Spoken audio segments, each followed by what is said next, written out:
ഇപ്പോഴത്തെ ചൂട് കാരണം രാത്രിയൊന്നും നല്ലപോലെ ഉറങ്ങാൻ പറ്റുന്നില്ല. ഒന്ന് ഉറങ്ങി വരുമ്പോഴേക്കും രാവിലെയായി. രാവിലെ അത്ര നേരത്തെ ഒന്നും എഴുന്നേറ്റില്ലെങ്കിലും ഒരു 7 മണിയാകുമ്പോഴേക്കും ഞാൻ എഴുന്നേൽക്കും കേട്ടോ. പിന്നെ വേഗം മുഖം കഴുകി അടുക്കളയ്ക്ക് കയറി. ഇന്ന് രാവിലെ ചായക്ക് ദോശയും സാമ്പാറും ഉണ്ടാക്കാമെന്നാണ് വിചാരിച്ചിരിക്കുന്നത്. ദോശ ഉണ്ടാക്കാനായിട്ട് പച്ചരി വെള്ളത്തിലിട്ട് കുതിർത്ത് വെച്ചിട്ടുണ്ടായിരുന്നു. അത് നന്നായി കഴുകിയെടുത്തിട്ട് മിക്സിയുടെ ജാറിലേക്കിട്ട് ഒരു 1/4 കപ്പ് വെള്ളം ഒഴിച്ചിട്ട് നന്നായിട്ട് അരച്ചെടുക്കുന്നുണ്ട്.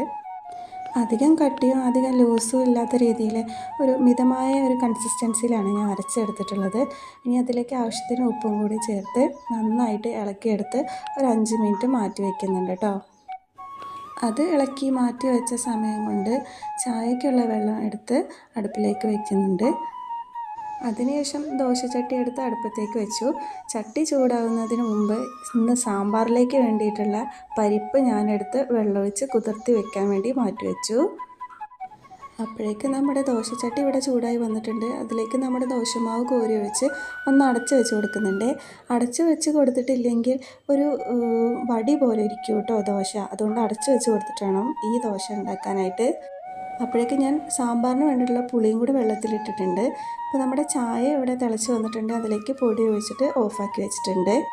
അപ്പോൾ അവിടെ ദോശ റെഡി ആയിട്ടുണ്ട്. അതും എടുത്ത് മാറ്റിയിടുന്നുണ്ട്. ഒരു സൈഡിൽ ദോശ ഉണ്ടാക്കുന്നുണ്ട്, ഒരു സൈഡിൽ സാമ്പാർ ഉണ്ടാക്കാമെന്ന് വിചാരിച്ചു. സാമ്പാറിന് ഇത്രയും കഷ്ണങ്ങളാണ് ഉള്ളത്. കഷ്ണങ്ങളെല്ലാം വേഗം അരിഞ്ഞ് കുക്കറിലേക്ക് ഇട്ട് ഒരു 3 വിസിലടുപ്പിച്ചപ്പോഴേക്കും നമ്മുടെ സാമ്പാർ കഷ്ണമെല്ലാം നന്നായി വെന്ത് വന്നിട്ടുണ്ട്.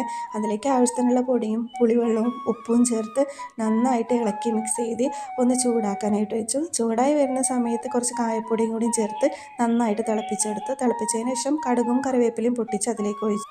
അപ്പോഴത്തേക്ക് ഇച്ചായൻ പോകാൻ വേണ്ടി റെഡി ആയിട്ടുണ്ട്. അപ്പോഴേക്കും ഇച്ചായന് വേഗം ചായയും കൊടുത്ത് ചാവിയും കൊടുത്ത് ഇച്ചായൻ ടാറ്റയും പറഞ്ഞ് ജോലിക്ക് പോയി.